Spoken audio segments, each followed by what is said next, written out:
सनातन का विरोध कर रहे थे, उन्होंने हमारे राम भगवान को गाली दी, राम का विरोध किया। रोहित द्विवेदी जो गलत करेगा उसका इलाज समाज भी करेगा, कानून भी करेगा, चाहे वो कोई भी है। अगर मैं यहाँ खड़ा हूँ, अगर कोई मेरे पे हमला करेगा तो क्या मैं सेल्फ डिफेंस में जवाब ना दूं? मैं अपनी गर्दन कटवा लूं? भाई जब मैं यहाँ खड़ा हूँ, अपनी बात रख रहा हूँ, तो कोई मुझे रोक लेगा? खाल काट के भुज भरेगा, और भरना चाहिए। अगर मेरी बात से किसी को परहेज है, गुरेज है, तो वो न्यायालय जाए, कोर्ट में बात करे, संविधान है। तुम ही लाठी लेकर हारने लगोगे तो भाई जवाब दिया जाएगा। जहाँ जाति देकर का न्याय मिलता हो, जहाँ पर जज हाथ खड़े कर लेते हो कि सुनो जाति का आदमी रेप नहीं कर सकता, वो तो छुएगा भी नहीं, तो आदमी क्या करेगा मजबूरी में? देखिए, अपराधी कोई जाति नहीं होती। और जिस घर में सूत्र को पीटने जा रहा है फील्ड में, मैं उसी बात को कह रहा हूँ। आपने देखा होगा जब ज्योतिराव फूले और माता सावित्री फूले जब बच्चों को पढ़ाने निकलती थी, तो उनका विरोध कौन करता था? आपने देखा होगा, मूवी भी देखी है, सच्चाई कहानी पढ़ी है, उसमें आपने देखा होगा कि हमारे लोग हमारा विरोध कर रहे थे। लेकिन जब उनमें शिक्षा का अभाव आया, वो जागे, जब वो जागरूक हुए, तो तख्ते पलट हुए। तो जो लोग वहां पहुंचे, अपराधी कोई जाति नहीं होती, वो किसी जाति से हो सकता है, वो किसी का भाई भी हो सकता है, मेरा भाई हो सकता है। अपराधी को कोई सेक्शन नहीं जाना चाहिए, लेकिन अवेयरनेस प्रोग्राम होने चाहिए, लोगों को जागरूक करना चाहिए। और रही बात ब्राह्मण की, देखिए वो तो पहले से जानता है कि किसी भी तरीके से इस देश में मनुस्मृति को लागू करा जाए। सभी ब्राह्मणों को नहीं कह रहा मैं, कुछ ब्राह्मण हैं जो चाहते हैं कि मनुस्मृति को लागू करा जाए, कानून को दरकिनार किया जाए, संविधान को दरकिनार किया जाए, जिससे कि उनकी मनमानी हो सके। उत्तर प्रदेश की बात करेंगे तो जब से भाजपा सरकार यहाँ पर आई है, तो लोगों को स्वास्थ्य पे काम नहीं किया जा रहा, शिक्षा पे काम नहीं किया जा रहा, रोजगार पे काम नहीं किया जा रहा, एक पाखंडवाद पे काम किया जा रहा है, जो पाखंडवाद मनुस्मृति के मुताबिक कुछ लोगों को आज़ादी देता है। अभी जब आपने हॉल में देखा होगा कि जहां रेप करने पर सवर्ण समाज के लोगों को छोड़ दिया जाए, जज मजबूर हो जाए, तो क्या वहां आवाज़ ना उठाई जाए? वो दौर चला गया आज़ादी से पहले का, ये आज़ादी के बाद का देश है। यहाँ हर बहन बेटी लड़ना जानती है, हर युवा लड़ना जानता है, अपना हक मानना जानता है, और अधिकारों के लिए अपनी जान देकर के उस अधिकार को लेना जानता है। कह रहे स्वामी प्रसाद मौर्य ने धर्म ग्रंथ पढ़ा होता तो वो भी एक मर्यादा में रहते और सम्मान करते उसका, उन्हें पढ़ा ही नहीं, जल गगरी छलकत जाए। जो लोग इस बात को कह रहे हैं, मौर्य साहब की डिग्री चेक कर लें, वो पूर्व में भी कई बार मंत्री रह चुके हैं, और जो है अभी भी वो जागरूक हैं। अगर कोई अनपढ़ बात करे तो मैं कह सकता हूँ वो तो तर्क के साथ बात करें, साक्षात कर लेना उनसे। धर्म का ज्ञान तो नहीं है उन्हें। देखिए सुनो, अगर मैं फिर कह रहा हूँ, अंधेर नगरी चौपट राजा, आप उस धर्म की बात करोगे जो बलि काट करके, जिस धर्म में बच्चों की बलि दी जाती हो, जिस धर्म में जाति में बांटा जाता हो, जिस धर्म में ऊंच नीच भेदभाव रखा जाता हो, उस धर्म को कौन मानेगा? मैं नहीं मानूंगा। आज मेरे साथ यादव भाई भी खड़े, गुर्जर भाई भी खड़े, मुस्लिम भाई भी खड़े, तो ये बराबरी का अधिकार तो है। अगर मैं इनसे परहेज करूंगा तो मेरे साथ कौन लगेगा? देखिए, स्वामी प्रसाद मौर्य जी प्रदेश के बड़े नेता हैं, वो उनका व्यक्तिगत बयान है, वो क्या कह रहे हैं, लेकिन मैं इतना कहूँगा, अगर सच्चाई के साथ खड़ा होना तो खड़ा हो जाना चाहिए। ये भले ही आज शुरुआत है, जब इसका अंत होगा तो कहीं ना कहीं सच्चाई जीतेगी। और जो मौर्य जी कहते हैं वो साक्ष्य के साथ कहते हैं, चाहे आप किसी भी चौपाई में जाकर देख लीजिए, किसी ग्रंथ में जाकर देख लीजिए। एक तरफ आप संविधान की बात करते हो, आप कई हजार करोड़ रुपया जो है कुंभ में लगा, तो अच्छी बात है, लेकिन आप यहाँ भी देखिए ना कि जब महामारी आती है तो हमारे पास अस्पताल नहीं होते। अगर आप कुंभ का पैसा, अच्छी बात है, वो टैक्स का पैसा है, हमारे प्रदेश की जनता पे लगना चाहिए, तो कम से कम अस्पताल बनाओ, यूनिवर्सिटियाँ बनाओ, लोगों की स्कॉलरशिप बढ़ाओ, उन्हें जो है भत्ते दो, नए हॉस्टल डेवलपमेंट करो, जिससे कि यूथ को, एक खास करके महिलाओं को जो एक मौका मिले। भगवान किसी के भी हो, सबकी अपनी आस्था का विषय है। बात कहने का एक सलीका होना चाहिए। बाबा साहब ने जब 22 प्रतिज्ञाएं ली, उसमें कहा कि मैं जो है ब्रह्मा विष्णु महेश को नहीं मानूंगा, मैं नहीं मानूंगा, पर मैं किसी पर थोपूंगा तो नहीं। लेकिन जो सरकार में बैठे हुए लोग हैं, वो एक तरफ तो जो लोग बेचारे रोडों पे साइड में नमाज पढ़ रहे हैं, उन पर लातें बरसाई जा रही हैं, और एक तरफ दूसरी तरफ जब लोग अपने रोजगार के लिए ठेली पट लगाते हैं तो उन पर नेम प्लेट लगाई जाती हैं। तब की कुछ जगह मंदिरों में स्वामी प्रसाद मौर्य हैं, वो खुले मन से हिंदू धर्म को कोसते हैं। मैं अम्बेडकर को मान रहा हूँ, आप मान ना माने आपका विषय है, लेकिन आप किसी की बुराई ना करें, किसी की निंदा ना करें। मनुष्य को तो कोसना चाहिए यार, जिसमें महिलाओं को दासी बनाया जाता हो, जिसमें महिला को पढ़ने का अधिकार ना हो, जिसमें महिला को बराबरी का अधिकार ना हो, तो आप उसको मानेंगे या भारत संविधान को मानेंगे? जो संविधान महिला को बराबरी का अधिकार दे रहा है, जज बनने का अधिकार दे रहा है, मंत्री बनने का अधिकार दे रहा है, तो मनुस्मृति को कोसना ही तो जला देना चाहिए। बाबा साहब ने जलाया मनुस्मृति को। लेकिन जो शंकराचार्य वो कह रहे हैं कि मनुस्मृति दुनिया का सबसे बड़ा संविधान था। देखिए, जो शंकराचार्य कह रहे हैं वो मूर्ख हैं। शंकराचार्य को पढ़ना चाहिए।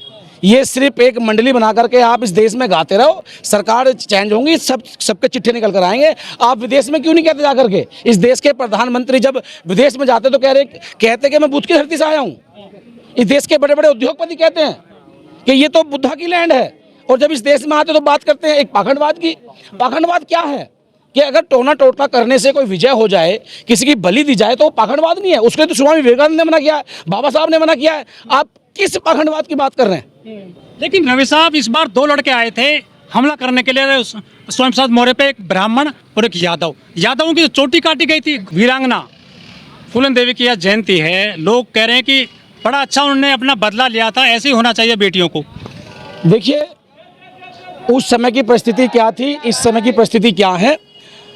जब आदमी हताश हो जाता है कि मुझे कानून से न्याय नहीं मिलेगा, दर दर भटकता है। मैंने अंदर भी कहा हॉल में कि जब आप किसी को थाने तक भी नहीं जाने दोगे, कोर्ट के दरवाजे पे नहीं जाने दो, उससे पहले मारोगे पीटोगे, तो आदमी मजबूरन में अपने हाथ में हथियार उठाता है। जब उसे दिखता है कि कोर्ट से मुझे न्याय नहीं मिल रहा है, मुझे पुलिस वाले मेरी नहीं सुन रहे, तो वो क्या करेगा? सूत्र कहते हैं कि वीरांगना थी फूलन देवी, लेकिन वो तो डकैत बताते हैं उसको।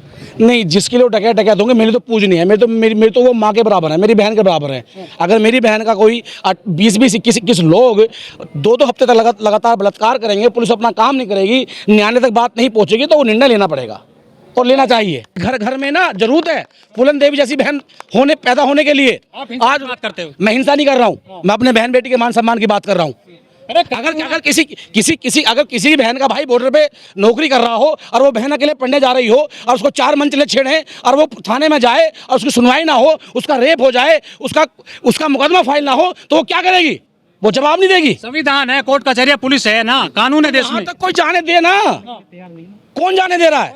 सेल्फ डिफेंस में भारत संविधान कह रहा है कि अगर कोई तुम्हारी ना सुनवाई करे, टिट फॉर टैट, अगर अभी कोई हमला करे और तुम्हारे पास अपनी जान बचानी है, तो जवाब दे देना चाहिए। बाबा साहब को 32 डिग्री 9 भाषाओं का, जितना मैं समझ रहा हूँ, ज्ञान था। बाबा साहब यहाँ के पढ़े लिखे नहीं थे, बाबा साहब तो विदेश के पढ़े लिखे थे। उनके जो लोग बात जो कह रहे हैं ना, उनकी 7 पीढ़ियों में इतना दम नहीं है कि बाबा साहब की डिग्री पाल लें। कह रहे वो जगत गुरु हैं, जगत के गुरु। कौन सा जगत है? उनके अपने घर को, अगर अपने घर को, अपने पंडाल को जगत मान ले, तो मेंढक ना कुएं का गोल होता है, तो वो मेंढक वाली बात कर रहे हैं। बाबा साहब पे टिप्पणी करने का मतलब आप जानते हैं? आप तो 400 पार कर तो रहे थे वो। अभी रुकिए जरा, जब 29 से चुनाव होगा, जहां से आते वहीं चला जाएंगे, खत्म हो जाएंगे, नस्त नाबूद हो जाएंगे। बाबा साहब को किसी एक जाति, एक मजहब में बांधने का मतलब अपनी मूर्खता साबित करना है। बाबा साहब को जो है सिर्फ एक नेता मान करके, बाबा साहब महापुरुष थे, इस देश के वो आइकॉन थे जो पूरी दुनिया मानती है। लेकिन अब देश में बड़ा अभियान चल रहा है कि वोट चोरी हो रही है लोगों की। एक घर में 30-30 वोट बना दिए हैं बिहार में। देखिए, जो वोट चोरी हो रही है, इसकी जिम्मेदारी उन हर पार्टी के कार्यकर्ताओं की है जो सिर्फ चुनाव के समय निकलते हैं। उन्हें घर घर जाना चाहिए। फील्ड में जब चुनाव आयोग की सूची जारी होती है, जब वोटर लिस्ट आती है, तो जो लोग चुनाव लड़ते हैं या जो पार्टियां बनी हुई हैं, वो क्यों जाकर चेक नहीं करती क्रॉस?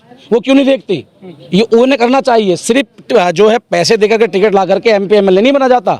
आपको घर घर जाना पड़ेगा, आपको काम करना पड़ेगा, पहले जनसेवा करनी पड़ेगी, समाज सेवा करनी, उसके बाद आप टिकट की बात करें। जब एक घर में 30-30 लोग हैं और तुम चेक नहीं कर रहे हो, तो तुम चुनाव जीत जाओगे? ये जिम्मेदारी किसकी है?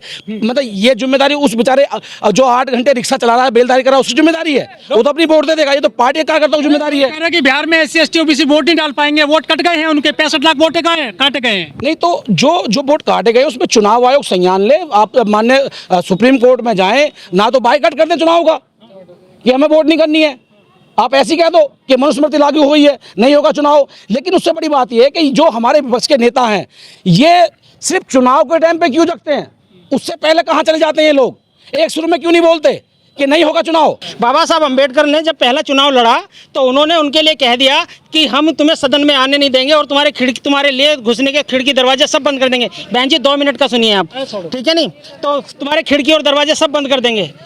उन्होंने जब वो बाबा साहब अम्बेडकर को हराने का काम किया, 13,000 वोट से हराया। लेकिन इन नागनाथों ने 74,000 कुछ वोट कैंसिल करने का काम किया। उन्हें पता कि अगर बाबा साहब अम्बेडकर यहाँ से जीत के चले जाते हैं, ये जो पूंजी वाले लोग हैं, धार्मिक जो लोग हैं, ये प्रधानमंत्री की दौड़ से हट जाएंगे और उन्हें पता चल जाएगा देश का नेता तो वो कानून मंत्री बनाए थे वो देश में, आपको पता होना चाहिए। देखिए, उन्होंने ऐसा नहीं किया है। मैं फिर बता रहा हूँ, जो बाबा साहब अम्बेडकर प्रधानमंत्री बनने वाले लोग हैं, वो कानून मंत्री बने, वो हमारे लिए सौभाग्य की बात है, लेकिन देश के लिए दुर्भाग्य की बात है। उन्हें बनना चाहिए था प्रधानमंत्री, और लेकिन हमारे वो आदर्श हैं, उन्होंने संविधान दिया, और अच्छी बात है कि संविधान के निर्माता को उन्होंने कानून मंत्री बनाया। बाबा साहब को सभी पार्टियां करने पर लेकर चल रही है, चाहे बीजेपी हो, चाहे कांग्रेस हो, चाहे सपा हो, बसपा हो, कोई भी हो। ये क्यों? क्या वोट का जरिया बन गए हैं बाबा साहब? हाँ, ये आपने बहुत अच्छी बात कहा।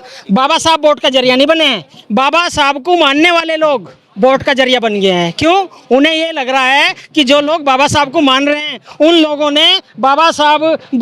ने खुद भी आगे बढ़े, बाबा साहब को भी आगे बढ़ाया और देश को भी आगे बढ़ाया। क्यों ना हम बाबा साहब को, तो पीछे रह गए जो वोट दे रहे हैं। जो वोट दे रहे हैं वो पीछे नहीं रहे।